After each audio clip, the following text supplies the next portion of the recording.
Hello friends, अस्सलाम वालेकुम। कैसे हैं आप लोग? तो मैं डॉक्टर शमी आज फिर से आपका वेलकम करता हूं मेरे चैनल पे।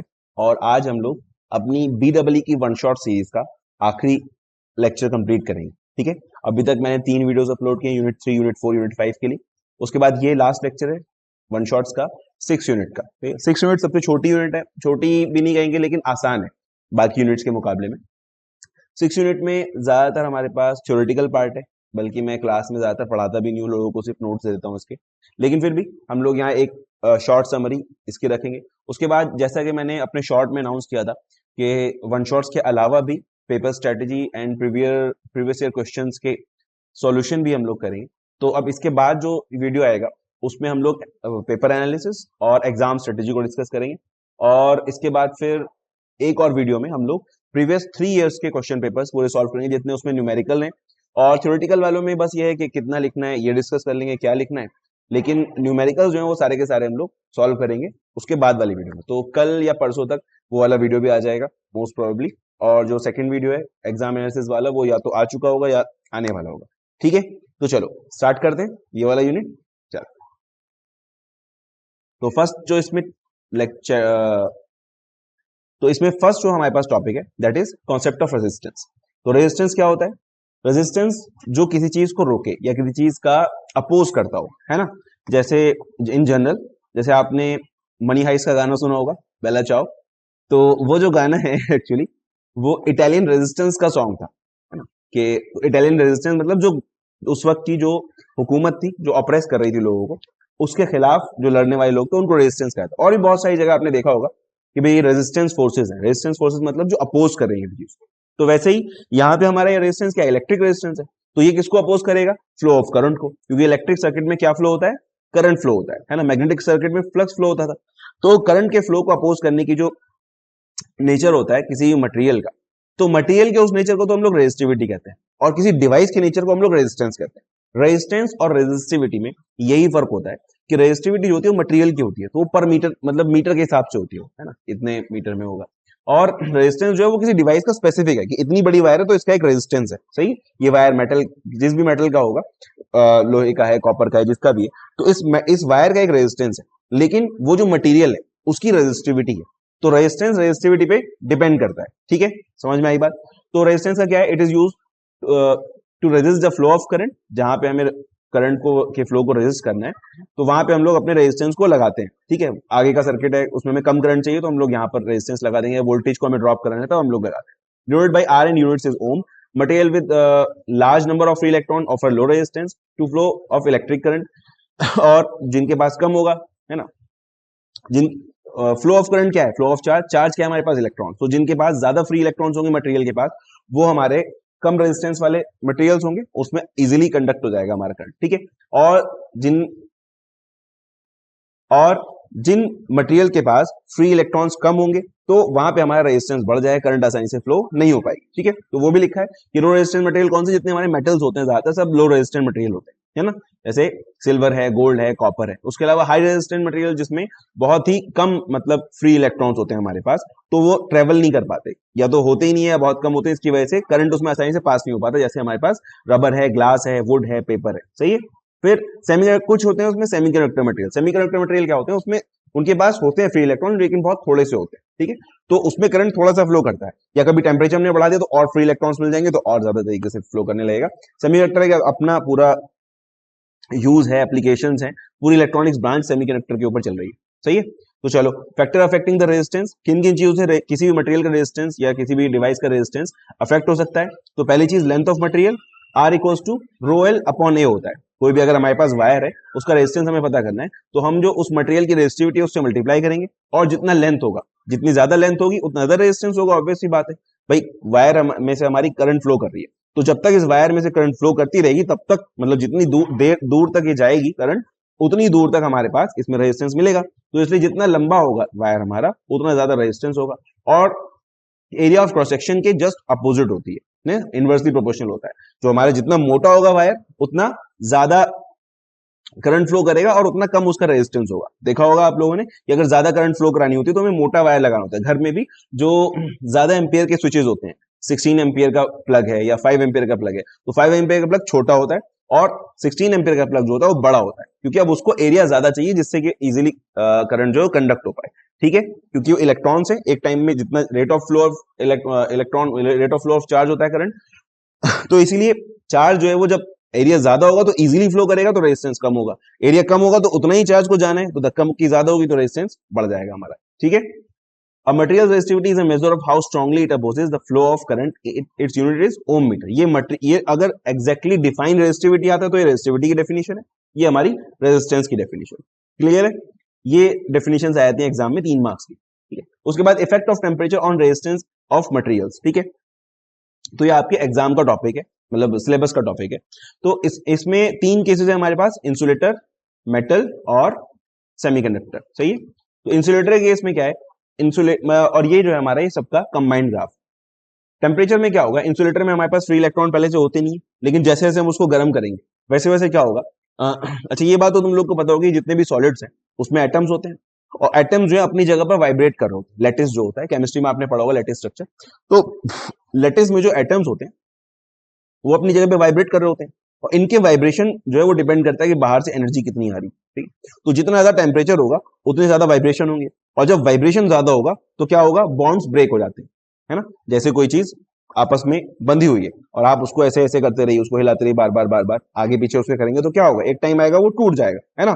तो वैसे ही होता है बॉन्ड्स के साथ में, जब एटम बहुत ज्यादा वाइब्रेट करते हैं तो एक टाइम ऐसा था कि बॉन्ड कुछ बॉन्ड टूट जाते हैं, वाइब्रेशन आगे पीछे ट्रेवल करते हैं, तो उस टूटने की वजह से बॉन्ड जब टूटता है तो उसमें से इलेक्ट्रॉन फ्री हो जाता है। सही, तो टेम्परेचर ज्यादा होता है तो इलेक्ट्रॉन्स इसमें से, जैसे जैसे टेम्परेचर बढ़ेगा वैसे वैसे बॉन्ड ब्रेक होंगे, वैसे वैसे फ्री इलेक्ट्रॉन्स हमारे पास आएंगे, और वो फ्री इलेक्ट्रॉन क्या करेंगे, करंट का कंडक्शन में हेल्प करेंगे। जब फ्री इलेक्ट्रॉन ज्यादा होंगे तो रेजिस्टेंस ऑटोमेटिकली कम हो जाएगा। तो इसलिए हमारे पास इंसुलेटर में जो ग्राफ होता है रेजिस्टेंस और टेम्परेचर का, वो ऐसा होता है, उसका नेगेटिव स्लोप होता है। जैसे टेम्परेचर बढ़ेगा वैसे वैसे हमारा रेजिस्टेंस कम होगा। ठीक है, so in case of insulator with increase in temperature its resistance will decrease. The insulator have negative temperature coefficient of resistance. इसको हम लोग कहते हैं negative temperature coefficient। Negative slope है ना इसका, जैसे टेम्परेचर बढ़ रहा है रेजिस्टेंस हमारा कम हो रहा है। ठीक है, फिर आते हैं हमारे पास प्योर मेटल्स। ये एक बार देख लो गौर से, बड़ा करके, ये रेजिस्टेंस ऊपर जा रहा है, टेम्परेचर इंसुलेटर में सीधे सीधे कम होगा, जैसे जैसे हम लोग बढ़ाएंगे वैसे वैसे फ्री इलेक्ट्रॉन ज्यादा होंगे और वैसे वैसे हमारा रेजिस्टेंस कम होगा।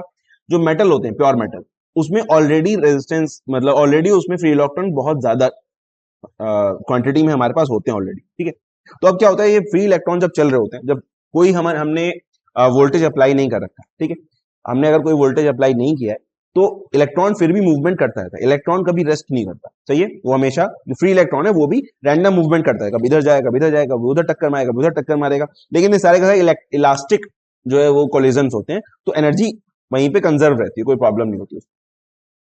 जब हम लोग कोई वोल्टेज अप्लाई करते हैं तो ये जो इसका रैंडम मोशन है, इधर उधर जा रहा है, वो कंटिन्यू रहता है और फिर एक डायरेक्शन में सबको मूव करने शुरू कर देता है। ठीक है, जैसे फॉर एग्जांपल कहीं पे जो है मिठाई का डब्बा रखा हुआ है और उसके ऊपर मक्खियां भिनक रही हैं, ठीक है, तो मक्खियां भिनक रही, मक्खियां भिनकने का मतलब समझते हैं ना, एक बार उठ गई फिर बैठी, फिर उड़ी, फिर बैठी, कंटिन्यूअस नहीं बैठती मक्खियां। अब आप उस डब्बे को उठा के थोड़ा सा इधर सरका दिए तो अपने आप जो है वो मक्खियां इधर भी आ जाएंगी, वो भिनकना उनका शुरू है। आप उसको धीरे धीरे धीरे धीरे ऐसे करते रहिए, मक्खियां भिनकती भी रहेंगी और इधर भी ट्रेवल करती रहेंगी, है ना। तो सेम होता है इलेक्ट्रॉन्स के साथ कि उनका रैंडम मोशन भी जारी रहता है, आपस में टक्कर भी मारते रहते हैं, लेटिस के एटम्स जो होते हैं उनसे टक्कर मारते रहते हैं, लेकिन वो एक ड्रिफ्ट वेलोसिटी से एक तरफ, जहां से हमने पॉजिटिव से नेगेटिव में लगाया तो पॉजिटिव की तरफ मूव करना शुरू कर देते हैं। सही है, जिसको हम लोग ड्रिफ्ट वेलोसिटी कहते हैं, नेट वेलोसिटी यहां से यहां तक जाने के लिए। सही है, तो मेटल में क्या होता है कि ऑलरेडी ये इतना टक्कर मार रहे हैं, जब हम इसको और गर्म करते हैं तो जो लेटिस के एटम होते हैं वो और ज्यादा वाइब्रेट करना शुरू कर देते हैं। तो वाइब्रेट जब ज्यादा करेंगे तो ज्यादा स्पेस लेंगे तो ये टक्करें और ज्यादा हो जाती है, और जब ये टक्कर और ज्यादा होती है तो इलेक्ट्रॉन को मूवमेंट करने में प्रॉब्लम होती है। जो इधर जा रहा था अब वो जो 1 सेकंड में पहुंच रहा था, 2 ही टक्कर में पहुंच रहा था, अब उसको 4 टक्कर मारने के बाद वो पहुंच पा रहा है वहां पे। सही है, तो इस वजह से क्या होता है, जो रेजिस्टेंस है वो बढ़ जाता है, अब इलेक्ट्रॉन का फ्लो रिस्ट्रिक्ट हो जाता है। इसको हम लोग सेमीकंडक्टर में इलेक्ट्रॉनिक्स में कहते हैं मोबिलिटी। मोबिलिटी यहाँ कम हो जाती है, इलेक्ट्रॉन ईज ऑफ मूवमेंट जो है वो कम हो जाता है, उसकी वजह से क्या होगा, हमारा जो रेजिस्टेंस है वो बढ़ेगा। तो जैसे जैसे टेम्परेचर इंक्रीज करेगा मेटल्स के लिए वैसे वैसे इसका रेजिस्टेंस बढ़ता है, इसलिए इसको हम लोग कहते हैं positive temperature coefficient of resistance. जो हमारे मेटल्स होते हैं, कंडक्टर्स होते हैं, उसमें positive temperature coefficient of resistance होता है। क्या मतलब है इसका, कि इसका ये स्लोप जो है पॉजिटिव है, जैसे जैसे हम टेम्परेचर बढ़ा रहे हैं वैसे वैसे हमारा रेजिस्टेंस बढ़ रहा है। ठीक है, चलो उसके बाद हमारा सेमीकंडक्टर। सेमीकंडक्टर मैंने आपको बताया ही कि शुरुआत में उसमें बहुत कम इलेक्ट्रॉन्स होते हैं, लेकिन जैसे आप टेम्परेचर बढ़ाएंगे तो वैसे वैसे उसमें फ्री इलेक्ट्रॉन्स की जो नंबर है वो इंक्रीज करना स्टार्ट कर देगा। तो जब नंबर इंक्रीज होगा फ्री इलेक्ट्रॉन्स का, तो उसकी वजह से क्या होगा, रेजिस्टेंस कम होगा, ज्यादा करंट इजीली फ्लो करेगी। तो हमारे पास सेमीकंडक्टर का भी जो रेजिस्टेंस टेम्परेचर कोफिशिएंट होता है वो नेगेटिव ही होता है, सही है। और लेकिन इसमें बहुत तेज स्लोप बहुत ज्यादा होता है। जैसे हमारा जो देखो ये था इंसुलेटर, इसका एक नॉर्मल स्लोप है, ठीक है, ये एक्सपोनेंशियली डाउन होता है, ऊपर था एकदम, जैसे ही टेम्परेचर बढ़ेगा फौरन इसमें से इलेक्ट्रॉन बॉन्ड इसके ब्रेक, क्योंकि इसमें बॉन्ड की एनर्जी कम होती है, तो थोड़ा सा टेम्परेचर देने में ही बॉन्ड ब्रेक होना शुरू हो जाता है। तो बॉन्ड ब्रेक होना शुरू हो जाता है, फौरन जो हमें फ्री इलेक्ट्रॉन मिलना शुरू हो जाता है, एकदम से हमारा जो रेजिस्टेंस है वो डाउन आ जाता है। लेकिन खैर आपके सिलेबस में इतना ही है कि इसमें नेगेटिव टेम्परेचर कोफिशिएंट है। एक्चुअल में होता है कि उसके बाद फिर जब हम इसका टेम्परेचर बढ़ाते रहते हैं तो फिर ये मेटल की तरह से, क्योंकि अब एक टाइम पे बहुत ज्यादा इलेक्ट्रॉन हो जाएंगे, तो फिर क्या होगा, फिर लेटेस्ट एटम जो है वो वाइब्रेट करना शुरू करेंगे और एटम ज्यादा रहेंगे तो टक्करें ज्यादा होनी शुरू हो जाएंगी। तो शुरुआत में क्योंकि जगह ज्यादा थी, इलेक्ट्रॉन कम थे, हमने बढ़ाया तो इलेक्ट्रॉन ज्यादा हो गए, तो ठीक है रेजिस्टेंस कम हो गया। लेकिन फिर जब और भी हम बढ़ाते रहेंगे तो उसके वजह से इलेक्ट्रॉन और ज्यादा बढ़ जाएंगे, ठीक है, तो फिर इसका पॉजिटिव में भी जाता है। लेकिन तुम अभी उस चक्कर में मत पड़ो, आप लोग बस यही याद रखो कि हमारे पास सेमीकंडक्टर में जो रेजिस्टेंस है वो टेम्परेचर के साथ साथ कम होगा। जब टेम्परेचर बढ़ेगा तो रेजिस्टेंस कम होगा, इसीलिए हमारे पास यहाँ पर नेगेटिव टेम्परेचर कोफिशिएंट होगा। फिर हमारे पास एलॉयज आते हैं। एलॉय जो होता है उसका वो बनाए इसलिए जाते हैं कुछ जो स्पेसिफिक एलॉयज होते हैं कि उसका रेजिस्टेंस टेम्परेचर के साथ वेरी ना करे, ठीक है। तो कुछ स्पेशल एलॉयज होते हैं हमारे पास, यूरेका वगैरह, तो वो ऐसा है कि वो टेम्परेचर के साथ साथ उसका रेजिस्टेंस वेरी नहीं करता। क्या होता है, जैसे टेम्परेचर बढ़ता है वो उसके साथ साथ और ज्यादा इलेक्ट्रॉन, नंबर ऑफ इलेक्ट्रॉन्स उसमें बढ़ा देता है। जितने वाइब्रेशन हो रहे हैं उससे और ज्यादा इलेक्ट्रॉन्स हमारे पास ज्यादा हो जाते हैं, उसकी वजह से जो रेजिस्टेंस है वो कांस्टेंट रहता है यहाँ पे। और जो नॉर्मल एलॉयज होते हैं, जो जैसे ब्रास है, ब्रॉन्ज है, तो उसमें ये रहता है कि उसमें भी टेम्परेचर के साथ साथ रेजिस्टेंस बढ़ता है, लेकिन स्लोप कम होता है। मेटल की जितना नहीं बढ़ता, कि मेटल में से थोड़ा सा आपने टेम्परेचर बढ़ाया तो रेजिस्टेंस ज्यादा बढ़ जाएगा, उसमें इतना ज्यादा नहीं बढ़ता, थोड़ा थोड़ा करके इंक्रीज करता है, ठीक है। ये फाइनल ग्राफ है हमारा। अगर ये आता है एग्जाम में तो ये ग्राफ आपको बनाना है। अगर सिर्फ किसी एक का आता है, सेमीकंडक्टर का आता है या इंसुलेटर का आता है, तो आप वही सिर्फ 2 लाइंस या 1 लाइंस बना के छोड़ सकते हो उसको, ठीक है। अब आता है हमारा रेजिस्टेंस टेम्परेचर कोफिशिएंट। इसका डिफिनेशन क्या है, resistance RTC is defined as the ratio of change in resistance of material per degree Celsius to its resistance at T degree Celsius, ठीक है, कि टी डिग्री सेल्सियस पे जो इसका रेजिस्टेंस है उसमें और इसका जो रेट ऑफ चेंज है रेजिस्टेंस का टेम्परेचर के साथ, है ना। तो रेट ऑफ चेंज अगर रेजिस्टेंस का टेम्परेचर के साथ निकालना हो हम लोग को, तो हम लोग क्या करेंगे, जैसे अगर हमें रेट ऑफ चेंज यहाँ पे निकालना हो तो हम लोग क्या करेंगे यहाँ से, कि हमारा ऐसे ये मान लो आर टी है, ठीक है, और ये आर जीरो है। यहाँ पे अगर हम लोग मान लें कि हमारा आर जीरो है, सही, तो हम लोग क्या करेंगे, इन दोनों को हम लोग माइनस करेंगे। आर जीरो आर नॉट मतलब जो हमारा स्टार्टिंग का टेम्परेचर है ना, उसको हम लोग ले लेंगे कि भाई ठीक है इतना है हमारे पास। तो अगर हम लोग कंसिडर करेंगे हमारे पास आर जीरो था, ये आर टी था, और यहां से यहां तक का हमें टेम्परेचर कोफिशिएंट निकालना है, तो हमारे पास जो अल्फा जीरो होगा वो क्या होगा, आर टी, बल्कि पहले rate of change of temperature अगर हम निकालें तो होगा R T minus R not over T, सही है, कि ये टोटल टेम्परेचर चेंज और ये टोटल टेम्परेचर चेंज जीरो से लेकर टी तक हमारा जा रहा है ना, यहाँ पे टी होगा, और ये होगा टोटल हमारा रेजिस्टेंस चेंज। तो रेजिस्टेंस चेंज को डिवाइड करेंगे टेम्परेचर चेंज से, तो हमें मिल जाएगा रेजिस्टेंस चेंज पर डिग्री सेल्सियस, कि 1 डिग्री सेल्सियस में हमारा कितना रेजिस्टेंस चेंज हो रहा है, सही है। और अब इसको, इस वाले पूरे पार्ट को R T minus R not divide by T, अगर अब हम इसको जो इनिशियल रेजिस्टेंस था हमारा उससे डिवाइड कर दें 1/r0, ठीक है, तो ये हमारा बन जाएगा रेजिस्टेंस टेम्परेचर कोफिशिएंट, सही है, कि इस टेम्परेचर पे हमारा मतलब ये जो हमारा स्टार्टिंग का रेजिस्टेंस था, इस रेजिस्टेंस के अकॉर्डिंग रेजिस्टेंस टेम्परेचर कोफिशिएंट क्या है, कि इसके कितना टाइम ये बढ़ेगा, है ना, कि कितने ये जो रेट ऑफ चेंज है इसको हम लोग डिवाइड कर देते हैं आर नॉट से, जो भी हमारा फर्स्ट रेजिस्टेंस है जहां से हम लोग ले रहे होते हैं, ठीक है। तो ये हो गया हमारा रेजिस्टेंस टेम्परेचर कोफिशिएंट। अब इसके ऊपर टेम्परेचर का क्या इफेक्ट होता है ना, अगर हम लोग को पता करना हो कि भी टेम्परेचर जो है हमारा वो क्या इफेक्ट डाल रहा है इसके ऊपर, आरटीसी के ऊपर, ठीक है। तो हम लोग के पास सीधे सीधे हम इसी फॉर्मूले से पहले अगर हम लोग पता करें कि भाई अगर हम लोग ले लें कि एक हमारे पास R1 है, ठीक है, एक जैसे हमारा ये स्लोप जो था वो क्या था, स्लोप था हमारा ऐसा कुछ, अगर इसको ले, और ये हमारा है अल्फा वन, या इसको कहें यहाँ R1 है तो ये T1 हो गया, और ये R2 है तो ये T2 हो गया, है ना। तो अब ये वाला जो एक्सप्रेशन है क्या होगा, ये होगा कुछ ऐसा, alpha one equals to R2 minus R1 over R1 into T2 minus T1, यही तो होगा, T2 माइनस T1 आ जाएगा यहाँ पे। अब अगर इस वाले फॉर्मूले को हम लोग मैनिपुलेट करें तो क्या आएगा, R2 की वैल्यू क्या आएगी, R2 की वैल्यू आएगी alpha 1 into R1 T2 minus T1 और माइनस का R1 यानी प्लस R1। तो यहाँ से अगर हम देखें तो यहाँ से R2 जो आएगा तो पहले तो ये आएगा alpha 1 into R1 into T2 minus T1 और ये माइनस वाला था वो भी इधर आ गया तो ये प्लस का हो जाएगा, प्लस का R1। तो इस R1 को अगर हम लोग कॉमन ले लें यहाँ पे ऐसे, तो हमारे पास जो एक्सप्रेशन होगा क्या होगा, R2 equals to R1 1 plus alpha 1 dot T2 minus T1। ये हमारे पास R2 का एक्सप्रेशन आ गया, where alpha 1 is a TCR at T1 degree Celsius. ये स्टार्टिंग में, क्योंकि हम लोग यहां से यहां जा रहे हैं तो ये हमारे पास जो रेजिस्टेंस टेम्परेचर कोएफिशिएंट RTC है वो T1 पे है, अल्फा 1 जो हम लोग निकाल रहे हैं T1 पे निकाल रहे हैं, क्योंकि हम लोग यहां से आ रहे हैं तो इनिशियल वाले को हम लोग हमेशा कंसीडर करते हैं, ठीक है, इसीलिए हमने यहाँ पे R1 से डिवाइड किया है इसको, ठीक है।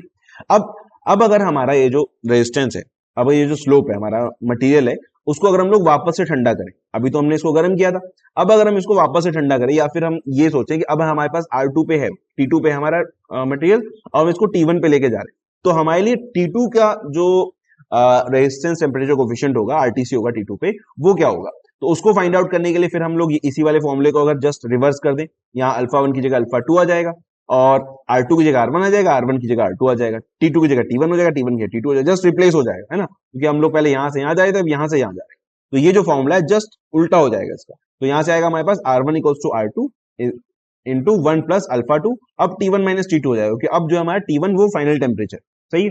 अब यहां से अगर हम लोग इसको फाइंड आउट करें इन दोनों का रेशियो, है ना, R1 अपॉन R2 कितना आएगा हमारे पास, यहां से आएगा R1 upon R2 1 plus alpha 2 T1 minus T2, है ना। अगर यहां से हम देखें तो R1 अपॉन R2 आएगा 1 upon 1 plus alpha 1 T2 minus T1, है ना, यहां से और यहां से इन दोनों इक्वेशन से अगर हम लोग R1 R2 का रेशियो देखें तो यहां से तो आ रहा है हमारे पास ये R1 upon R2 1 plus alpha 2 T1 minus T2 और यहां से आ रहा है R1 upon R2 equals to 1 upon 1 plus alpha 1 T2 minus T1, सही। अब ये दोनों इक्वल है, ये भी R1 R2 ये भी R1 R2 है, तो इन दोनों को हम लोग इक्वल रख देंगे यहाँ पे और फिर इसको क्या करेंगे, कैलकुलेट कर लेंगे, सॉल्व कर लेंगे। तो अगर इन दोनों को हम लोग इक्वल रखेंगे यहाँ पर तो ये ऐसा आ जाएगा कुछ, है ना, 1 प्लस यहाँ पर है, ठीक है, 1 प्लस था, सही है, और ये चला जाएगा कहाँ, हाँ ठीक है, जब हम इसको इसके इक्वल रखेंगे, मैं वही सोचा 1 कहाँ चला है, एक्चुअल में ये 1 यहाँ माइनस में आ गई, सही है। तो इसको हमने इसके इक्वल रखा और ये 1 हमारा इधर चला गया, तो इधर बचा हमें हमारे पास alpha 2 T1 minus T2 equal to 1 upon 1 plus alpha 1 T2 minus T1 minus 1, ठीक। अब ये ऊपर चला जाएगा तो 1 माइनस 1 आएगा एक तो इसके साथ में और minus alpha 1 T2 minus T1 आएगा, ठीक है। इस 1 से 1 कट जाएगा, minus alpha 1 T2 minus T1 upon 1 plus alpha 1 T2 minus T1 बचा यहाँ पे। अच्छा, ये T2 माइनस T1 है और ये T1 माइनस T2 है, लेकिन इसमें बाहर माइनस है, तो इस माइनस को अगर हम लोग अंदर ले जाएंगे तो T1 माइनस T2 हो जाएगा, तो T1 माइनस T2 से T1 माइनस T2 कट जाएगा, तो आ गया alpha 2 equals to alpha 1 over 1 plus alpha 1 T2 minus T1। ये हमारा रिलेशन, ये रिलेशन है। कभी कभी एग्जैक्टली ये या ये दे देते हैं कि derive the expression where the notations have usual meaning, ठीक है। कभी ऐसा आ जाएगा कि derive the expression for effect of temperature on resistance temperature coefficient, ठीक है। ये डिपेंड करता है कैसे पूछता है एग्जामिनर, कभी घुमा के पूछेगा, कभी डायरेक्ट पूछ लेता है। तो दोनों में से कोई भी चीज आए, आपको यही एक्सप्रेशन यहां से लेकर यहां तक लिखना है, लास्ट में इस फॉर्मूले को डिराइव करना है, जिससे पता चलेगा कि एक टेम्परेचर के चेंज होने से रेजिस्टेंस टेम्परेचर कोएफिशिएंट पे क्या फर्क पड़ रहा है। तो alpha 2 minus alpha 1 minus alpha 2 into alpha 1 alpha 2 T2 minus T1। तो यहाँ जब टेम्परेचर चेंज होगा उसकी वजह से हमारा एक हमें पता होगा इन दोनों में से, दूसरा हम लोग फाइंड कर लेंगे, ठीक है। चलो अगर हम लोग के पास सिंपल जो हमारे पास यही था, अगर हम लोग ये कंसीडर करें कि T1 जो है हमारा वो 0 डिग्री सेल्सियस है और T2 हमारा कोई भी T डिग्री सेल्सियस, ठीक है, और अल्फा 1 हमारा अल्फा 0 है और अल्फा 2 हमारा अल्फा T है, ये वैल्यूज अगर हम लोग यहाँ पर रख देंगे तो ये तो T1 हमारा 0 हो जाएगा, तो अल्फा 1 और ये अल्फा 0 हो जाएगा, तो alpha 0 into alpha T into T ये आ जाएगा हमारे पास। अच्छा, यहाँ रखा है इन्होंने, ठीक है, ये हमारा T simple alpha T equals to alpha 0 upon 1 plus alpha 0 into T, alpha T equals to alpha not upon 1 plus alpha not into T, ठीक है। तो ये सिंपल सा एक्सप्रेशन है। क्या ये एक्सटेंशन में कभी ऐसा होता है दरअसल कि वो लोग ऐसा देते हैं कि एक टेम्परेचर 0 वाले पे हमें दिया हुआ होता है, ठीक है, कि एक 0 डिग्री सेल्सियस पे रेजिस्टेंस टेम्परेचर कोएफिशिएंट की वैल्यू हमें गिवन है और वो ये कह रहे हैं कि एक उन्होंने टेम्परेचर दे दिया कि इस टेम्परेचर पे आरटीसी की वैल्यू क्या हो, तो 0 पे उन्होंने दिया है, टेम्परेचर भी उन्होंने दिया है, बस वो दोनों वैल्यूज हम लोग यहाँ पे रख देंगे, हमें आरटीसी अल्फा टी हम लोग यहाँ से कैलकुलेट कर लेंगे। छोटे छोटे न्यूमेरिकल्स आते हैं 3 नंबर के या 5 नंबर के, तब उसमें हमें ऐसा करना होता है, ठीक है। ये हमेशा हम लोग टी डिग्री सेल्सियस में लेंगे, इसको केल्विन में कन्वर्ट मत कर लेना, सही है, इसलिए छोटा टी लिखा है, बड़ा टी नहीं लिखा। चलो उसके बाद हमारे पास आता है इंसुलेशन रेजिस्टेंस। नेक्स्ट जो टॉपिक है वो है इंसुलेशन रेजिस्टेंस। तो इंसुलेशन रेजिस्टेंस क्या होता है? देखो जो भी वायर होती है हमारे पास कंडक्टर, जितनी भी वायर, इलेक्ट्रिकल वायर हम लोग यूज करते हैं घरों में कहीं पे भी, तो उस पे आपने देखा होगा हमेशा एक प्लास्टिक की लेयर चढ़ी रहती है ना, उसको हम लोग कहते हैं इंसुलेशन। ठीक है, उसके अलावा बहुत सारे सर्किट्स में बीच में पेपर्स लगाए जाते हैं या गत्ता हम लोग लगा देते हैं, वुड लगी होती है जिसकी जो उसको इंसुलेशन प्रोवाइड कराती है। सही है, तो होता क्या है, जब बहुत ज्यादा करंट उस वायर में से फ्लो कर रही है, तो कभी कभी ये चांसेस होते हैं कि उस वायर में थोड़ा बहुत करंट लीक भी कर सकता है बाहर की तरफ। ठीक है, तो या जैसे ट्रांसफार्मर की वाइंडिंग होती है, तो ट्रांसफार्मर की वाइंडिंग पे इंसुलेशन चढ़ा हुआ होता है। ठीक है, लेकिन अगर करंट ज्यादा जा रही है और अगर आप उसको टच करें हाथ से, तो करंट नहीं लगेगा आपको, लेकिन अब जोर से अगर आप उसको प्रेस कर देंगे तो हो सकता है कि आपको करंट लग जाए। क्यों? क्योंकि अगर आप जोर से प्रेस करें तो फिर उसकी जो थिकनेस है इंसुलेशन की, वो कम हो जाएगी उसकी वजह से, और फिर करंट पास हो सकता है। ठीक है, तो इंसुलेशन रेजिस्टेंस समझ में आया कि वो जो प्लास्टिक लिपटी हुई है या प्लास्टिक का कवर है उसके ऊपर, क्लैडिंग जो है वायर की, उसके रेजिस्टेंस को हम लोग इंसुलेशन रेजिस्टेंस कहते हैं। ठीक है, ये इंपॉर्टेंट क्यों है? क्योंकि इससे मतलब हम लोग ये पता करते हैं करंट लीक तो नहीं कर रही बाहर की तरफ। ठीक है, तो इसका जो फॉर्मूला हमारे पास सिंपल, जो ओम्स लॉ से हम लोग फाइंड आउट कर सकते हैं, R I equals to V upon I L. I L यहाँ पे लीकेज करंट है। सही, कि अगर हमारे दो कंडक्टर हैं, मतलब एक कंडक्टर है उसके ऊपर इंसुलेशन है, दूसरे वाले के ऊपर इंसुलेशन नहीं। ठीक है, तो जो दूसरा कंडक्टर उसके ऊपर रखा हुआ है, हो सकता है नीचे अंदर वाले इंसुलेटर से बाहर वाले इंसुलेटर में कुछ करंट फ्लो कर रही है। ठीक है, तो वो जो करंट है उसको हम लोग कहते हैं लीकेज करंट। उसी को हम लोग यहाँ पे कंसिडर करते हैं, ये वाली जो बाहर की तरफ आ रही है, रेडियली आउटवर्ड जो करंट आ रही है, उसको हम लोग लीकेज करंट कहते हैं। ठीक है, अब ये कि factors affecting values of insulation resistance. Insulation का रेजिस्टेंस बहुत ज्यादा हाई होता है, जैसे हमने स्टार्टिंग में डिस्कस किया था। इंसुलेशन क्या है? इंसुलेटर मटेरियल का बना हुआ है, और इंसुलेटर का रेजिस्टेंस बहुत ज्यादा हाई होता है। सही है, तो कौन सी चीजें अफेक्ट करती हैं इंसुलेशन रेजिस्टेंस को? एक तो रेजिस्टिविटी ऑफ द मटेरियल, जो हम इंसुलेटर ले रहे हैं वो कितनी रेजिस्टिविटी का है। हमने प्लास्टिक लिया है या हम शीशा ले रहे हैं या हम लकड़ी का यूज कर रहे हैं, डिपेंड करता है। प्लास्टिक है तो कौन सी वाली प्लास्टिक है, उसकी रेजिस्टिविटी कितनी है। सही है, उसके अलावा टेम्परेचर, टेम्परेचर की वजह से जो है वो क्योंकि इसका नेगेटिव टेम्परेचर कोफिशिएंट होता है, तो टेम्परेचर बढ़ेगा तो रेजिस्टेंस इसका कम होगा। उसके अलावा लेंथ, लेंथ कितनी है? R I is inversely proportional to length of the cable. जो टोटल केबल है उसकी इतनी लेंथ होगी, उसके अकॉर्डिंग हमारे पास इंसुलेशन रेजिस्टेंस होगा। जितनी ज्यादा लेंथ होगी उतना रेजिस्टेंस कम होता चला जाएगा। ठीक है, moisture, are I decreases when the moisture content is insulating material increases. जब जो है मॉइस्चर कंटेंट उसका इंक्रीज होगा, मतलब वो गीला हो जाए जैसे वायर थोड़ा बहुत, तो वाटर क्योंकि कंडक्ट कर देगा उसकी इंप्योरिटीज की वजह से, तो इस वजह से अगर मॉइस्चर उसके अंदर कंटेंट होगा तो करंट इजीली जो है वो फ्लो हो जाएगा, उसकी वजह से रेजिस्टिविटी, इंसुलेशन का रेजिस्टेंस कम हो जाएगा मॉइस्चर की वजह से।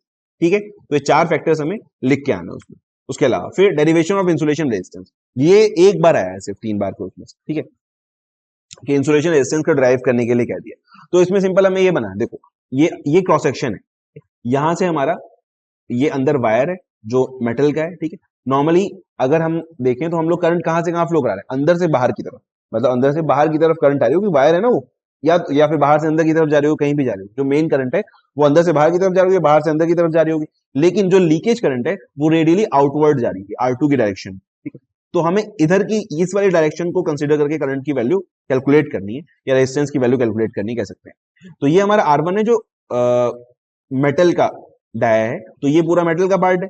R2 जो है ये हमारा इंसुलेटर का पार्ट है। तो एक्चुअल में जो इंसुलेटर की थिकनेस हुई वो R2 माइनस R1 हो गई, है ना। इतनी जो पार्ट, ये वाला जो पार्ट है, ये हमारा सिर्फ इंसुलेटर का है। सही, तो अब अगर हमें कैलकुलेट करना हो कि इसका इंसुलेशन रेजिस्टेंस कितना होगा, ठीक है, तो अब हमने ये चीजें डिनोट कर दी यहाँ पर कि ये R1 है, ये R2 है, और हमने क्या किया, हमने इस वाले पोर्शन में एक छोटी सी डिस्टेंस ली dr। ठीक है, एक dr हमने डिस्टेंस ली, और फिर हम उसको इंटीग्रेट कर देंगे R1 से लेके R2 तक, यहां से लेके यहां तक इसको इंटीग्रेट कर देंगे, तो पूरे उसका इंसुलेशन का रेजिस्टेंस हम लोग को मिल जाएगा यहाँ पे। ठीक है, ठीक है, the resistance offered by small section, जो dr का रेजिस्टेंस है वो कितना होगा, dr equals to rho L upon A होता था हमारे पास, तो dr कितना होगा, rho into L over A क्या है, ए है एरिया ऑफ क्रॉस सेक्शन, तो अगर ये dr है तो ये हमारा ए होगा पूरा यहां से लेके यहां तक। ठीक है, ये वाला जो है इसका एरिया नीचे तक पूरा का पूरा, जो हमारा जैसे dr हमने कंसीडर किया है, तो कोन सिलेंडर का जो हमारे पास एरिया होता था पाई आर एल, वो हमारे पास क्रॉस सेक्शन एरिया मतलब जो सरफेस एरिया होता था वो एरिया हम लोग पूरा का पूरा कैलकुलेट कर रहे हैं यहाँ पे, क्योंकि वही क्रॉस सेक्शन है। देखो करंट कैसे समझाऊं, अगर हमारे पास ये वायर है तो करंट हमारी ऐसे जा रही है, ऐसे जा रही है, तो एरिया कौन सा वाला होगा, ये वाला ना, इधर वाला। तो इधर वाला एरिया पूरे वायर के पूरे वायर के ऊपर हमें लेना होगा। तो वो कौन सा एरिया है, जैसे अगर कोई सिलेंडर, तो सिलेंडर का जो सरफेस एरिया होता है एक्चुअल में वो एरिया है, सही है। तो 2 पाई आर एल हम लोग कंसीडर करेंगे, जो एल जहां पे वायर की लेंथ है, जितना लंबा हमारा वायर जा रहा है, सही है। तो इस एरिया में हमारे पास डी आर आई ये रेजिस्टेंस है, ये वो छोटी सी लेंथ है हमने जो कंसीडर किया उस पर, और ये उसका एरिया होगा। तो रो एल ओवर ए हमने लगा के यहाँ पे रेजिस्टेंस कैलकुलेट कर लिया। अब हम क्या करेंगे, हमें पूरी वायर का चाहिए तो हम इसको इंटीग्रेट कर देंगे। तो हम इसको इंटीग्रेट करेंगे कहां से कहां तक, R1 से R2 तक, है ना, उतनी ही थिकनेस है वायर की हमारे पास। तो R1 से R2 तक हम इसको इंटीग्रेट करेंगे DRI को, तो वो हमारे पास यहाँ से देखो ये तो सब कांस्टेंट है, सिर्फ DR है हमारे पास, ठीक है, ये R है, सॉरी 1/R। तो 1/R सिर्फ हमारे पास बचेगा, DR ओवर R, और 1/R क्या होगा, log R, है ना। 1/x का इंटीग्रेशन log x होता है। तो log नेचुरल बेस का ln x कह सकते हैं उसको। तो ln x हमारे पास हो गया ln R, और फिर हमारे पास यहाँ से R1 से R2 से हम इसको इंटीग्रेट करेंगे, वो रख देंगे, क्या बोलते हैं इसकी लिमिट्स। तो log बेस ई R2 ओवर R1 हमारे पास यहाँ पे आ जाएगा, ठीक है। ये हो गया हमारे पास फाइनल एक्सप्रेशन इंसुलेशन रेजिस्टेंस का, कि अगर हमें कोई वायर दी हुई है, ठीक है, जिसकी हमें इंसुलेटर मटेरियल की रेजिस्टिविटी हमें पता है, और हमें ये पता है कि वायर की लेंथ कितनी है, कितनी लंबी हमारे पास ये वायर है जो कि इंसुलेटर से कवर्ड है, ठीक है, और हमें ये पता है कि इसकी टोटल वो कितनी है। अगर हम कट भी करें तो हम बाहर का डाया भी हम लोग मेजर कर सकते हैं, और इनर डाया भी मेजर कर सकते हैं। बाहर का डाया हम लोग मेजर कर लेंगे, उससे हमें क्या मिल जाएगा, R2, और इनर डाया हम लोग मेजर करेंगे वायर वाला, उससे हमें R1 मिल जाएगा। तो ये वैल्यूज अगर हम लोग यहाँ पे रख देंगे तो हमें RI पता चल जाएगा, यानी इंसुलेशन का जो रेजिस्टेंस है वो हम लोग कैलकुलेट कर सकते हैं, ठीक है। तो ये पूरा डेरिवेशन इसमें 4 लाइन का सारा है। तुम लोग जैसे मैंने एक ही लाइन में सब लिख दिया, तुम इसको इक्वल जहां से आ रहा है उसको बार बार नई लाइन में लिखोगे तो 6-7 लाइनें बन जाएंगी, बस इतना काफी है। 6 नंबर से ज्यादा का नहीं आएगा, 8 नंबर में ये डेरिवेशन कभी नहीं आता, या तो मतलब 6 का ही आता है जनरली हमेशा, सही। इसके बाद से हमारा आता है बैटरीज वाला पोर्शन, ठीक है। तो बैटरी में फर्स्ट टॉपिक है सेल। तो सेल क्या होता है, क्या होता है सेल, सेल एक तो कोशिका होती है। अब तो तुम बायो के स्टूडेंट तो हो नहीं हो, तुमसे मैं मतलब बायोलॉजी वाला सेल पूछूंगा कि कौन से पेड़ का कौन सा सेल है ना। तो ये जो सेल किसकी बात हो रही, ये सेल बात हो रही है जो बैटरीज की, जो हम लोग यूज करते हैं अपने रिमोट्स में या टॉयज में। टॉयज तो तुम लोग के खास कर होंगे नहीं, उसका क्लॉक्स वगैरह में यूज करते हैं, वायरलेस माउस में यूज होता है ना। तो सेल क्या है, सेल होता क्या है एक्चुअली, हाँ जैसा कि इसमें लिखा हुआ है, सेल हमारा एक डीसी सोर्स होता है, एनर्जी सोर्स होता है, जो कि कन्वर्ट करता है केमिकल एनर्जी को इलेक्ट्रिकल एनर्जी, है ना। यही तो होता है सेल। सेल के अंदर क्या होता है, सेल के अंदर केमिकल होता है, वहां कुछ रिएक्शन होती है जिसकी वजह से उसके एनोड और कैथोड पे नेगेटिव और पॉजिटिव आयन हम लोग को मिल जाते हैं, ठीक है, और फिर हम उस वोल्टेज जो मिलती है उसको हम लोग कनेक्ट कर लेते हैं, अपना सर्किट हम लोग चला लेते हैं, यही तो होता है। तो सेल जो है वो क्या है, डीसी सोर्स है which converts chemical energy into electrical energy. Electrochemical cell has two metal plates which act as electrode, एक एनोड होगा एक कैथोड होगा। One of the plate is positively charge and is called anode, and the other plate is negatively charged which is called cathode. See, these electrodes are immersed in conducting liquid or a paste which is a chemical compound called as electrolyte. electrolyte का काम क्या होता है कि इधर से charge इधर ले जाना, ठीक है, चार्ज का ट्रांसफर एक इलेक्ट्रोड से दूसरे इलेक्ट्रोड पे हो सके, उसको हम लोग इलेक्ट्रोलाइट कहते हैं। वहां रिएक्शन होती है एक्चुअली एनोड और कैथोड पे। The chemical reaction between the electrode and the electrolyte create a potential difference across the two electrodes. बस इतना भी अगर आप लिख देंगे सेल के बारे में तो काफी है। उसके बाद कभी कभी आया था टाइप ऑफ सेल, वैसे अभी तक पिछले उसमें तो आया नहीं, लेकिन फिर भी हम लोग को पता होना चाहिए प्राइमरी और सेकेंडरी। बहुत ही आसान चीज, बहुत ही आसान चीज, मतलब किसी से उठा के पूछोगे बताओ भाई प्राइमरी और सेकेंडरी सेल में क्या है, तो 4-5 वो भी आपको गिना देगा, बस उसको पता होना चाहिए कि तुम पूछ क्या रहे हो। तो एक्चुअली प्राइमरी और सेकेंडरी सेल समझो ये है कि ये हमारा नॉन डिचार्जेबल सेल है और ये हमारा रिचार्जेबल सेल।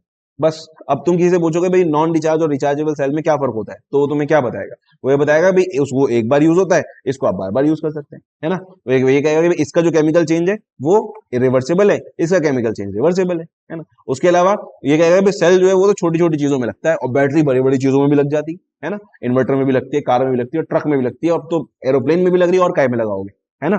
तो सेल जो है वो छोटी चीजों में लगता है, बैटरी हमारी बड़ी बड़ी चीजों में भी लग जाती है, मतलब प्राइमरी और सेकेंडरी सेल। उसके अलावा फिर वो जो एग्जांपल देगा कि भाई यार नॉन रिचार्जेबल तो जैसे सेल होता है छोटा सा पेंसिल सेल होता है, घड़ी वाला सेल होता है, जितने सेल होते हैं छोटे मोटे ये सब हमारे नॉन रिचार्जेबल सेल होते हैं, यानी कि प्राइमरी सेल होते हैं। और रिचार्जेबल सेल जो होते हैं सब लिथियम आयन और लेड एसिड बैटरी जो होती है सब हमारी रिचार्जेबल सेल होती है, यानी सेकेंडरी सेल होती है, ठीक है। तो वो सिंपल सिंपल से डिफरेंस है, याद रहेंगे तुम लोग को। चलो इसके बाद है ग्रुपिंग ऑफ सेल।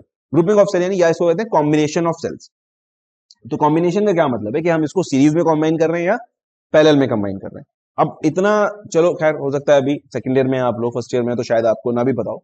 तो नॉर्मली क्या होता है, बैटरीज जो होती हैं, जैसे घर में इन्वर्टर होते हैं, कभी कभी एक इन्वर्टर में दो दो बैटरी भी हम लोग लगा लेते हैं, है ना। तो बैटरी को दो तरीके से हम लोग इस्तेमाल कर सकते हैं, या तो उसको सीरीज में लगाएंगे या फिर उसको पैरेलल में लगाएंगे। अच्छा, सीरीज में क्या डिवाइड होता है, सीरीज में क्या डिवाइड होता है, सीरीज में, अच्छा सीरीज में क्या सेम होता है, सीरीज में करंट सेम होता है, सही है ना। तो सीरीज में हमारा करंट सेम होता है और वोल्टेज डिवाइड होता है। तो जब हम सीरीज में बैटरी को लगाते हैं तो हमारा वोल्टेज बढ़ जाता है, ठीक है। और जैसे आपने घर में देखा होगा 12 वोल्ट की बैटरी होती है, जो इन्वर्टर में लगी होती है या कहीं पे भी नॉर्मली 12 वोल्ट की बैटरी लगी होती है। तो आप उसमें देखना, उसमें 6 सेल होते हैं एक्चुअली, दो दो वोल्ट के, दो दो वोल्ट के 6 सेल हमारे सीरीज में लगे होते हैं, जिसको मिला के हम लोग 12 वोल्ट की बैटरी बनाते हैं। अगर हम लोग दो बैटरीज को पैरेलल में लगा दें, ठीक है, तो वोल्टेज सेम रहेगा, ये भी 2 वोल्ट के, ये भी 2 वोल्ट के। तो अब इनमें 2 वोल्ट, दो बैटरीज को हमने अगर पैरेलल में कनेक्ट कर दिया, तो अब क्या होगा, अब इनका वोल्टेज सेम रहेगा, लेकिन करंट बढ़ सकती है, डिपेंड करता है कि रेजिस्टेंस कैसा है। करंट नहीं भी बढ़ी तो क्या होगा, इसका टाइम बढ़ जाएगा। करंट तो हमें भाई जितना हमने लोड लगा रखा है उतनी करंट चाहिए, है ना, हमने आर लगा रखा है और वी कांस्टेंट है हमारे पास, तो करंट उतनी आएगी, लेकिन ज्यादा देर तक आएगी, है ना। तो इसको कहते हैं एम्पियर आर। जो बैटरी की जो वैल्यू होती है वो एम्पियर आवर्स में होती है। जैसे आपके मोबाइल की बैटरी कितने एमएएच की है, यही तो पूछता है आदमी, है ना। लोग एडवर्टाइज भी करते हैं कंपनी कि 4000 एमएएच की है, 5000 एमएएच की है, 6000 एमएएच की है, 7000 एमएएच तक की आ रही है बैटरी, है ना। फिर पावर बैंक आते हैं, वो भी एमएएच के हिसाब से आते हैं। तो एमएएच क्या है, मिली एम्पियर आवर, है ना, कि इतने एम्पियर की करंट ये 1 घंटे तक दे सकता है। अगर जैसे 7000 एम्पियर एमएएच की है, तो वो 7000 मिली एम्पियर, यानी कि 7 एम्पियर्स की जो करंट है वो 1 घंटे तक देगा। तो मोबाइल हमारा चलता है नॉर्मली कितना, वो बहुत कम करंट लेता है, मुश्किल से वो 100 एम्पियर ही करंट ले रहा होगा। तो 100 एम्पियर ही करंट भी होगा, 70 घंटे चल जाएगा फोन हमारा, सही है, अगर नॉर्मली हमारे पास नॉर्मल यूज कर रहे हैं उसका। तो समझ में आया। तो बैटरी में दो चीजें, एक तो उसका वोल्टेज है और दूसरा उसकी कैपेसिटी है, कितनी देर तक वो करंट प्रोवाइड करा सकता है, सही। तो जब हम सीरीज में लगाते हैं तो वोल्टेज इंक्रीज हो जाता है, जब पैरेलल में लगाते हैं तो करंट का टाइम इंक्रीज हो जाता है, कितनी ज्यादा देर तक जो है वो उतनी करंट को प्रोवाइड करा पाएगा, सही। तो यहां पर अगर हमारे पास पूछा है, इसमें EMF of total battery equals to N into E, जितनी हमने बैटरी लगाई होंगी, 4 लगाई है तो उससे जस्ट मल्टीप्लाई, जैसे हमने 6 बैटरी लगाई है 2 वोल्ट की, तो उसको 6 से मल्टीप्लाई करें 12 वोल्ट हम लोग को मिल जाता है, सही है। टोटल इंटरनल रेजिस्टेंस, सीरीज में रेजिस्टेंस हमारा ऐड हो जाता है, तो टोटल इंटरनल रेजिस्टेंस हमारा एन इंटू आर हो जाएगा। जितने रेजिस्टेंस है वो सब ऐड हो जाएंगे, तो हमारे पास एन इंटू आर हो जाएगा। तो टोटल रेजिस्टेंस ऑफ सर्किट, जो हमने बाहर लोड लगा रखा है वो, और इसका इंटरनल रेजिस्टेंस, वो हमारा क्या है, प्लस एन आर, ठीक है। और current delivered by the battery, तो जो टोटल हमारा वो बैठ रहा है यहाँ पे EMF divide by total resistance will be the current delivered by the battery, सही है। उसके बाद यहां पर अगर हम देखें पैरेलल ग्रुपिंग में, तो अब इक्विवेलेंट रेजिस्टेंस हमारा कम हो जाएगा, है ना, क्योंकि अब यहाँ पे पैरेलल हमने लगाया है, तो इसीलिए इक्विवेलेंट रेजिस्टेंस जो है इनका वो कम हो जाएगा हमारे पास यहाँ। फिर टोटल रेजिस्टेंस ऑफ सर्किट वो R plus R upon N होगा, है ना। फिर current delivered by the circuit वो same E upon R plus N, R upon N, क्योंकि यहाँ पे करंट जो है वो, वोल्टेज हमारा सेम है सबका, तो वोल्टेज सेम ही रहेगा, पैरेलल में हमारा वोल्टेज सेम रहता है, तो करंट जो है वो डिलीवर्ड वो हम लोग यहां से कैलकुलेट करें। बस इतना करना है अगर आता है पैरेलल और सीरीज ग्रुपिंग तो, ठीक है। उसके बाद ये construction of lead acid battery. Lead acid battery is the most important topic of this unit. हर एग्जाम में, हर साल में लेड एसिड बैटरी आता ही आता है, ठीक है। लिथियम आयन एक बार आए नहीं आए कोई मसला नहीं, लेड एसिड जरूर आएगा, सही है। बाई चांस कुछ और ही सोचा हो एग्जामिनर तो एक अलग बात है, वरना जनरली हमेशा आता है, ठीक है। तो ये construction of lead acid battery में हमारे पास ऐसा एक डायग्राम बनाना है हम लोगों को। इसमें आप लोग देख लेना अपनी सहूलत के इस बात से, जैसा भी बनाना हो, लेकिन कुछ इस टाइप का डायग्राम होना चाहिए और ये सारी चीजें इसके अंदर होनी चाहिए, है ना। जैसे कंटेनर है हमारा, कंटेनर क्या है, जो बाहर की चीज है, जो बाहर की केसिंग होती है उसको हम लोग कंटेनर कहते हैं। पहले ये ग्लास का भी बनता था, लेकिन अब सब रबड़ के ही बनते हैं सारे के सारे, ऊपर से हम लोग हार्ड प्लास्टिक उसमें यूज करते हैं जिससे कि स्टेबल रहे, सही। तो कंटेनर हो गया हमारा। उसके बाद प्लेट्स हैं, प्लेट्स होती है ये वाली, जो ये ब्लैक और ये व्हाइट वाली, ये प्लेट है हम लोग की। तो इसको हमारे पास, ये प्लेट क्या है, ये प्लेट हमारे इलेक्ट्रोड है। इलेक्ट्रोड होते हैं दो टाइप के, या तो एनोड होगा या कैथोड होगा। तो एनोड होगा हमारा लेड पेरोक्साइड का of chocolate brown colour, and cathode होगा हमारा spongy lead with slate grey colour, ठीक है। हमारे पास ये ग्रे कलर का होगा। यहाँ पे PbO2 का हमारे पास एनोड होगा, Pb का हमारे पास कैथोड होगा, सही है। फिर हमारे पास इलेक्ट्रोलाइट है। इलेक्ट्रोलाइट हमारा कंसंट्रेटेड H2SO4 होता है ज्यादातर, ठीक है, aqueous solution of sulphuric acid. तो कंसंट्रेटेड या डाइल्यूटेड जैसा भी हो, बहरहाल होता है H2SO4। जब क्या होता है, जब हम लोग बैटरी यूज करते हैं तो उसकी हीट निकलती है, हीट की वजह से वाटर वेपोराइज कर जाता है, तो हमारा जो एसिड है वो कंसंट्रेट होता चला जाता है। तो इसीलिए आपने देखा होगा उसमें लेवल्स होते हैं कि भाई पानी इसका खत्म होगा, डाल दो और, जिससे कि जो कंसंट्रेशन है वो मेंटेन रहे हमारे इसका क्या बोलते हैं, इलेक्ट्रोलाइट का H2SO4 का, ठीक है। फिर हमारे पास सेपरेटर्स होते हैं। सेपरेटर्स होते हैं ये जो ये लगा रखे हमने, ये पेपर के, कॉर्क के, वुड के, किसी के भी हो सकते हैं। ये एक इंसुलेटर मटेरियल होता है जो प्लेट्स को आपस में टच होने से रोकता है, ठीक है। तो ये हमारे पास सेपरेटर, इसका नाम ही है सेपरेटर, सेपरेट करने के काम आ रहा है। कंटेनर बता ही दिया क्या होता है। उसके बाद बॉटम ब्लॉक्स, यहाँ पे होते हैं बॉटम ब्लॉक्स। बॉटम ब्लॉक्स में क्या होता है कि अगर जो हमारा मटेरियल होता है उसमें क्या होता है, कोरोजन होता रहता है। जैसे जैसे हमारी चार्जिंग डिस्चार्जिंग प्रोसेस होती है तो थोड़ा बहुत यहाँ से मेटल झड़ता रहता है।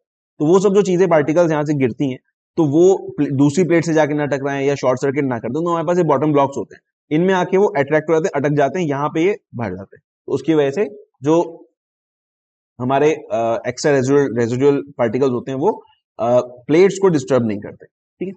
Plate connector, separate connector are use for all to connect all positive plates to one bar and negative plates to another common bar. जैसे ये वाला जो आ रहा है हमारा, ये कनेक्टर है, ये एक कनेक्टर जिससे सारी ब्लैक वाली प्लेट हमने कनेक्ट कर दी। ये एक व्हाइट वाला कनेक्टर जिससे हमने सारी व्हाइट वाली जो हमारी नेगेटिव प्लेट थी वो हमने कनेक्ट कर दिया, ठीक है। कवर विद वेंट प्लग, अब ये ऊपर का जो ढक्कन है इसका वो कवर होता है। आपने देखा होगा, अब जो बैटरी जाती है सब में व्हाइट कलर का होता है और ऊपर से रेड कलर का, ऑरेंज कलर का ढक्कन होता है। तो हमारा कवर है, उसमें वेंट प्लग्स होते हैं। वेंट प्लग जो होते हैं वो दोनों काम करते हैं। एक तो इस काम करते हैं कि इससे हम लोग वाटर डाल सकते हैं अलग अलग सेल्स में, और दूसरा ये भी कि जो नीचे अंदर केमिकल रिएक्शन होता है तो कभी कभी उसमें गैसेस भी निकलती है, तो वो गैसेस यहाँ से वेंट आउट हो जाती है। चार्जिंग डिस्चार्जिंग के टाइम पे ज्यादातर निकलती है। तो अगर बैटरी स्टोर्ड है, तुमने देखा होगा अक्सर जब नई बैटरी आती है, कभी देखना जब नई बैटरी आती है इन्वर्टर की ना, तो उसमें ढक्कन लगे होते हैं बिल्कुल पैक वाले, है ना, क्योंकि वो उनको मूव कराना है, कुछ भी कराना है। तो एसिड उसमें दो वजह से, एक तो एसिड निकले नहीं उसके अंदर से, और दूसरा बैटरी रखी हुई है तो उसमें कोई ज्यादा रिएक्शन नहीं हो, उसमें से कोई गैसेस नहीं निकलेंगी। गैसेस निकलती है चार्जिंग डिस्चार्जिंग के टाइम पे। तो जो बैटरी आती है तो उसमें एक जो पैक वाले बिल्कुल ढक्कन लगे हुए आते हैं, और उसके साथ में 6 ढक्कन वो देता है हम लोग को, जिसमें उसका लेवल दिख रहा होता है। उसमें उसके अंदर छेद होते हैं, तो वहां से जब लाते हैं तो वाइट ढक्कन होते हैं, फिर उसको निकाल के जो लेवल वाले ढक्कन होते हैं वो लगाए जाते हैं, उसके अंदर छेद भी होता है। तो उसकी वजह से क्या होता है, जो एयर होती है, जो गैस होती है, वो उसके अंदर से निकल जाती है और वो साथ साथ लेवल भी बनाता है, डबल काम करता है। समझ में? उसके अंदर वेंट्स होते हैं जिससे जो गैसेज होती हैं वो निकल जाती है, ठीक है। Vent cap is allowed to escape of the gases, vent cap का फंक्शन जो है। तो ये हमारा टोटल 7 पार्ट है लेड एसिड बैटरी के। ये आप लोग एक बार अगर डायग्राम बना लोगे तो एक्सप्लेन तो आसान से कर दोगे, 2-2 लाइन लिखनी है सबके बारे में, कोई ऐसी बड़ी चीज नहीं है, ठीक है। उसके बाद हमारे पास क्या आया, उसके बाद आया हमारे पास inductions, indications of fully charge battery. कभी ये भी पूछ लेता है कि write 2 indications of fully charge battery, या how can you say that a battery, lead acid battery has been fully charge, ठीक। तो हमारे पास कई सारे टेस्ट हैं, 4 टेस्ट हैं हमारे पास, जिसके थ्रू हम लोग पता कर सकते हैं कि हमारी बैटरी फुल चार्ज हो गई या नहीं। पहली बात तो वोल्टेज, जो लेड एसिड बैटरी हमारे पास आती है ज्यादातर सारी की सारी, मैंने क्या बताया था, 2 वोल्ट की होती है, ठीक है। तो उसका फुल चार्ज वोल्टेज होता है 2.6 वोल्ट होता है। तो अगर हमने उसको चेक किया और वो 2.6 वोल्ट दिखा रहा है, इसका मतलब हमारी बैटरी फुल चार्ज हो गई, ये वाला सेल एटलीस्ट फुल चार्ज हो गया। समझ आई बात?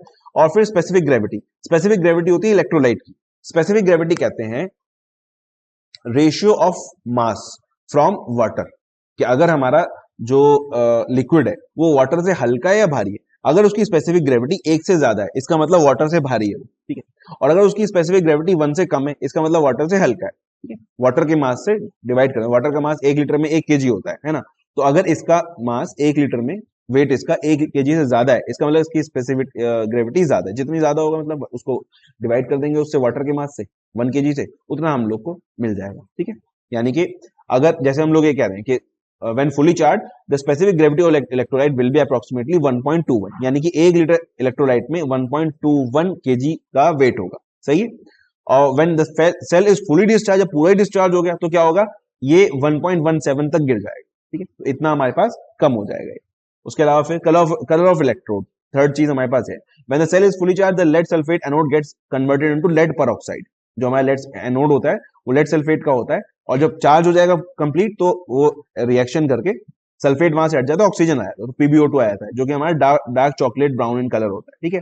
और जो लेड सल्फेट कैथोड है हमारा, वो कन्वर्ट हो जाता है Pb में, है ना। शुरुआत में दिखा था ना कि जो हमारे पास एनोड होता है वो PbO2 का होता है और कैथोड हमारे पास Pb का होता है।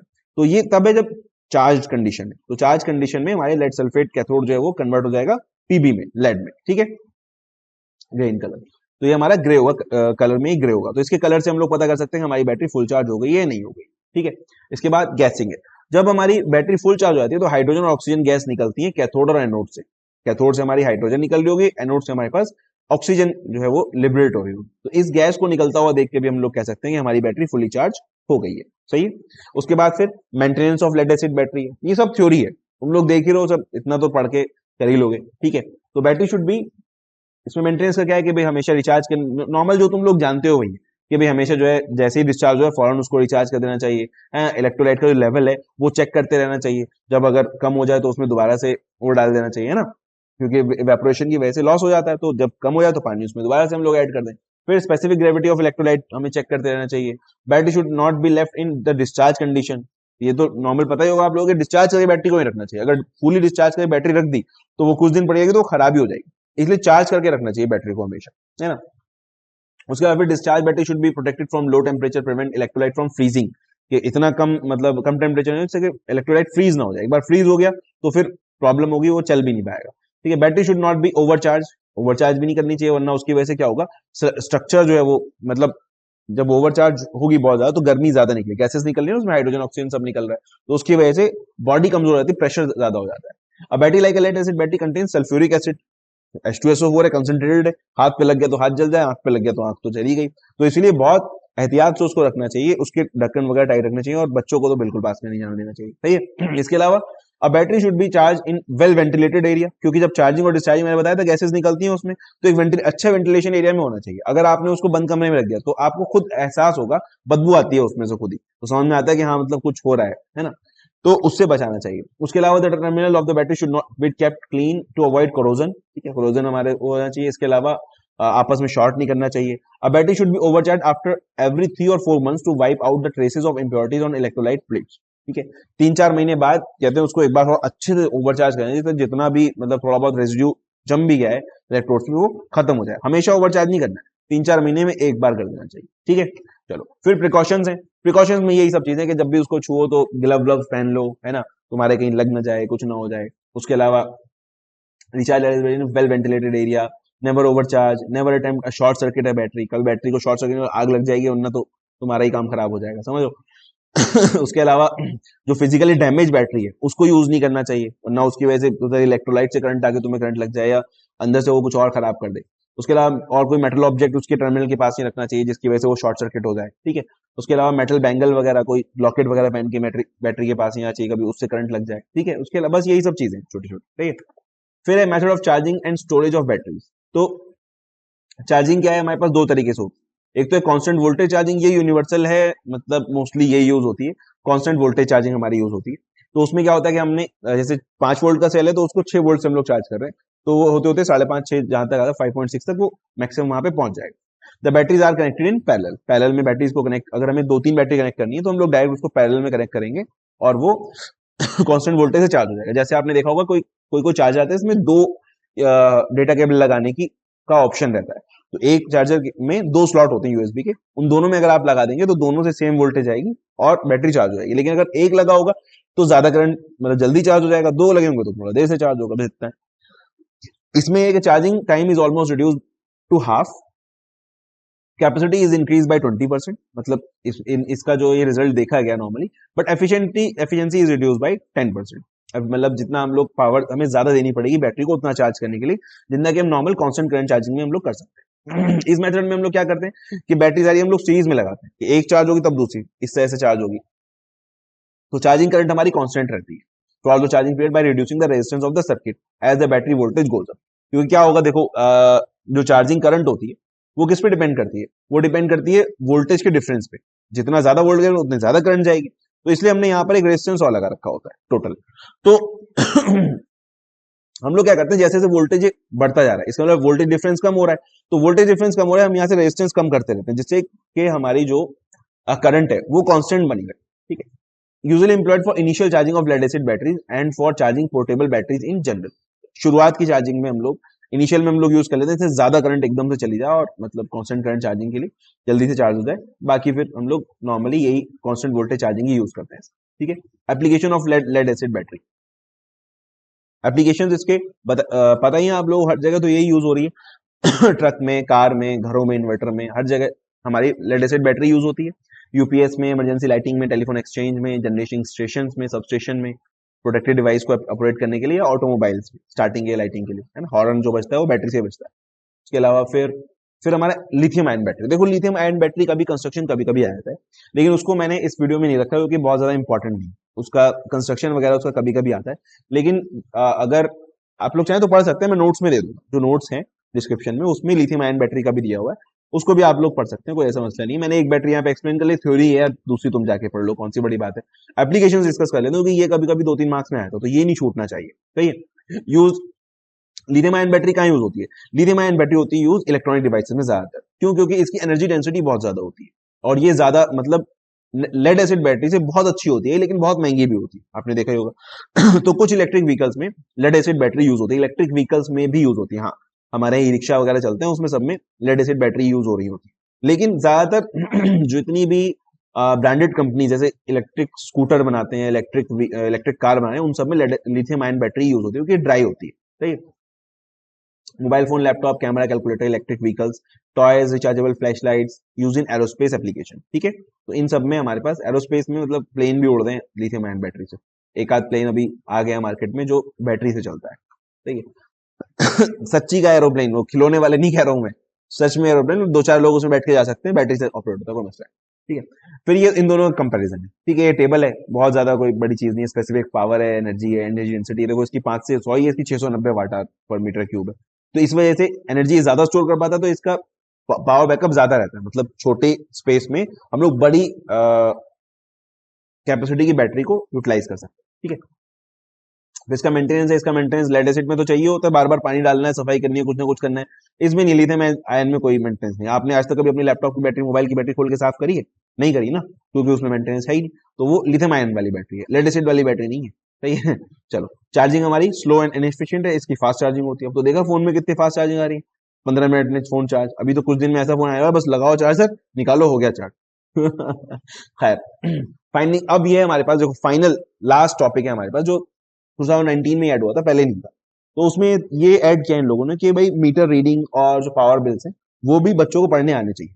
घर वाले कहें भाई एक इंजीनियर हमारे घर में, और वो भी अगर जो है पावर बिल नहीं पढ़ के बता पा रहा कितनी यूनिट क्या है, तो फिर क्या फायदा। ठीक है, तो इसीलिए पावर बिल आपको और पावर इलेक्ट्रिक पावर कंजम्पशन निकालना, उसका चार्ज निकालना, ये भी आप लोग को आना चाहिए। तो इस पे अक्सर न्यूमेरिकल आते हैं, एक आध न्यूमेरिकल जरूर होता है हर पेपर में ज्यादातर, या फिर किसी और चीज पे एक न्यूमेरिकल रहेगा, क्योंकि एक न्यूमेरिकल तो एक या दो न्यूमेरिकल रहते हैं हर यूनिट। ठीक है, तो इसमें दो तरीके से न्यूमेरिकल आते हैं, या तो आता है एनर्जी के ऊपर, है ना, कि मतलब वो कहेगा आपको इस टाइप का एक न्यूमेरिकल जैसा ये है, या फिर आता है डायरेक्ट पावर बिल कैलकुलेट करने के ऊपर। ठीक है, तो जैसे देखो ये है, electric pump lift 80 metre cube of water per hour. ठीक है, 1 घंटे में 80 मीटर क्यूब वाटर ये उठा रहा है, to a height of 30 metre, 30 metre की हाइट तक उठाया। The pump efficiency is 85% and the motor efficiency is 75%। ठीक है, देखो हमारे पास मोटर कन्वर्ट करती है इलेक्ट्रिकल एनर्जी को मैकेनिकल एनर्जी में, और जो पंप होता है उसको घुमाते हैं। तो पंप पानी को जो है वो उठाने का काम करता है। तो जो समरसेबल मोटर होती है, समरसेबल पंप होता है, उसमें दोनों चीज होती है, आधी मोटर होती है, आधा पंप होता है। ठीक है, तो मोटर की एफिशिएंसी 85% है, पंप की एफिशिएंसी सॉरी, और मोटर की एफिशिएंसी 75%। ठीक है, if the pump is used for 4 hours daily, calculate the energy consumption per month and energy charges are at a rate of 10 per kilowatt hour. तो घर में या कहीं पे भी जो मीटर लगा होता है, उसमें एक यूनिट 1 किलोवाट आवर की होती है। ठीक है, वो एनर्जी मीटर होता है। ठीक है, क्लास में भी हम लोग डिस्कस करते हैं इसको, कि वो एनर्जी मीटर होता है, पावर मीटर नहीं होता। तो एनर्जी मीटर मतलब एनर्जी किसमें होती है, एनर्जी होती है पावर इनटू टाइम। ठीक है, तो 1 किलोवाट आवर की हमारे पास एक यूनिट होता है, तो 10 रुपीज का पर यूनिट। अगर इन्होंने पर यूनिट यहाँ पे लिखा होता तो हम उसको किलोवाट आवर कंसीडर करते। ठीक है, तो अब हमें इसने क्या क्या दिया है, इसने एक तो मास दिया हमें, मास कितना है 80 मीटर क्यूब। सही है, तो 1 मीटर क्यूब में 1000 केजी मास होता है। जो हमारा वाटर होता है वो 1 metre cube equals to 1000 KG होता है, याद रखना तुम लोग हमेशा, क्योंकि 1 मीटर क्यूब में 1000 लीटर होते हैं। 1 मीटर क्यूब में 1000 लीटर होते हैं, और 1 लीटर का 1 किलोग्राम का होता है। तो इसलिए ये 1000 किलोग्राम से हमने इसको मल्टीप्लाई कर दिया, तो हमारे पास आ गया 80,000 किलोग्राम मास। फिर हमें हाइट चाहिए, हाइट कितनी हमारी 30 मीटर। ठीक है, तो यहां से हम लोग एनर्जी कैलकुलेट कर लेंगे। एनर्जी होती है mgh, एक मिनट कैलकुलेट किया नहीं, हाँ ठीक है, एनर्जी होती है हमारी mgh। तो mh हमारे पास है, g कांस्टेंट होता है, उन दोनों को हम लोग मल्टीप्लाई करके तीनों को मल्टीप्लाई करके हम लोग एनर्जी फाइंड आउट कर लेंगे, कितनी हमें एनर्जी चाहिए। ये हमारी आउटपुट एनर्जी है, कि इतनी एनर्जी हमें चाहिए इस पानी को इस हाइट तक उठाने के लिए। सही है, फिर हमें क्या दिया हुआ है, इसने पंप की एफिशिएंसी दी हुई है, मोटर की एफिशिएंसी दी हुई है, टाइम दिया हुआ है 4 घंटे का, ठीक है, जो टोटल इतना सेकंड्स हो गया। उसके अलावा रेट दिया है इसने 10 किलोवाट पर आवर का हमारे पास रेट है, सही है। तो अब अगर हम देखें आउटपुट एनर्जी अगर हम लोग कैलकुलेट करें तो mgh से हम लोग आउटपुट एनर्जी कैलकुलेट कर लेंगे 23.544 into 10⁻⁶ जूल्स, सही है, जूल्स वाट हमारे पास सेम रहता है। इसके बाद इनपुट एनर्जी कितनी है, तो ये जो आउटपुट एनर्जी है, ठीक है, एफिशिएंसी क्या होती है, output upon input equals to efficiency. तो एफिशिएंसी अगर नीचे आएगा इनपुट ऊपर चला जाएगा। तो इनपुट एनर्जी अगर हम लोग कैलकुलेट करें तो आउटपुट अपॉन एफिशिएंसी, एफिशिएंसी कितनी है कि 0.75 तो मोटर की है और 0.85 है पंप की, तो दोनों को मल्टीप्लाई कर देंगे क्योंकि पहले हमें मोटर की एफिशिएंसी से पावर कन्वर्ट हो रही है, फिर यही पावर जा रही है पंप में जो फिर 0.85 एफिशिएंसी से कन्वर्ट हो रही है। तो यहां से हम लोग जब इसको कैलकुलेट करेंगे आंसर आएगा 36.393 into 10⁻⁶ जूल, सही है। उसके बाद this is the input energy पर आवर, ठीक है, ये हमें क्योंकि 1 घंटे में इतना पानी जा रहा था ना हमारा, तो ये जो एनर्जी है वो 1 घंटे में हमें चाहिए, तो इसको हम लोग पर सेकंड में कैलकुलेट कर लेंगे, है ना, EI equals to V into I into T, सही है। तो यहाँ पे हम लोग क्या करेंगे, VI equals to EI over T हो जाएगा, ठीक है, मतलब हमें क्या एनर्जी हमारी 1 घंटे की है और एनर्जी क्या होती है वोल्टेज मतलब पावर इनटू टाइम, तो टाइम हमारा 1 घंटा, 1 घंटे से हम लोग इसको डिवाइड कर देंगे तो हमारे पास टोटल पावर आ जाएगी, ठीक है, पावर होती है वाट पर सेकंड, तो हमारे पास ये टोटल वाट आ गया हमारे पास, ठीक है। जब हम इसको डिवाइड करें 3600 सेकंड से तो हमारे पास टोटल 10,258.82 वाट इतनी पावर आ गई हमारे पास, ठीक है। अब ये जो पावर है अभी हमें वाट आवर में कैलकुलेट करनी है, energy consumption per month equal to V into I into T, ठीक है। तो अगर ये 4 घंटे चल रहा है दिन में, ठीक है, ये हमारे पास 1 घंटे, ये हमारे पास वाट है, वाट पावर आ गया और हमारे पास जो यूनिट होता है किलो वाट आवर, है ना, कितना होता है किलो वाट आवर, तो इसको अगर हम लोग किलो वाट में कन्वर्ट करेंगे तो कितना होगा 10.258, ठीक है। तो 10.258 किलो वाट 1 घंटे में हम लोग को वो करना है, कैलकुलेट करना है, तो 10.258 यूनिट 1 घंटे में इसकी जाएगी, सही है। तो ये अगर 10.258.8 ये वाट में हमने लिखा है यहाँ पे 4 आवर से मल्टीप्लाई कर दिया और 30 डेज से मल्टीप्लाई कर दिया हमने इसको, तो अब इसको मल्टीप्लाई करेंगे हम लोग हमारे पास आ जाएगा ये कि ये चल रहा है 4 घंटे में और इतना वाट आवर आ गया, इसको हम लोग फिर किलो में कन्वर्ट कर लेंगे तो ये टोटल 1231 किलो वाट आवर आ जाएगा। अब ये हमारे पास टोटल नंबर ऑफ यूनिट्स आ गया, इससे हमें पता करना है क्या टोटल बिल, बिल क्या है, ये हमारी यूनिट है, तो 1 यूनिट का हमें कितना दिया हुआ, 1 यूनिट का 10 रुपए दिया हुआ था, तो 10 से हम लोग इसको मल्टीप्लाई कर देंगे 10 किलो वाट पर आवर, तो ये सब हट जाएगा यहाँ पे, ये किलो वाट लिखना था यहाँ पे, सॉरी ये किलो वाट आवर है, तो 10 kilowatt 10 rupees per kilowatt hour से इसको मल्टीप्लाई करेंगे तो ये हट जाएगा और हमारे पास टोटल बिल आ जाएगा 12,310.6, ठीक है। तो ये तरीका है एनर्जी बिल कैलकुलेट करने का, ये सिर्फ एक क्वेश्चन मैंने सॉल्व किया है, इसके अलावा और भी क्वेश्चंस हैं, ये हम लोग अभी प्रीवियस ईयर वाली जो वीडियो बनाएंगे, प्रीवियस ईयर क्वेश्चंस की वीडियो बनाएंगे, उस वीडियो में हम लोग इसको सॉल्व करेंगे, ठीक है। तो पसंद आई वीडियो तो लाइक कर दो, चैनल को सब्सक्राइब कर लो और कम से कम सब्सक्राइबर इतना कर लो कि हर आदमी एक और सब्सक्राइबर बढ़ाए, सही है, जिसका हो गया है, अगर तुमने सब्सक्राइब कर रखा है बहुत अच्छी बात है, एक एक सब्सक्राइबर तुमको और करना है, अब तुम चाहे जैसे करो, चाहे तुम अपने घर वालों के फोन से करो, दोस्तों के फोन से करो, लेकिन एक सब्सक्राइब और आपको करना है, सही है, चलो ठीक, बाय।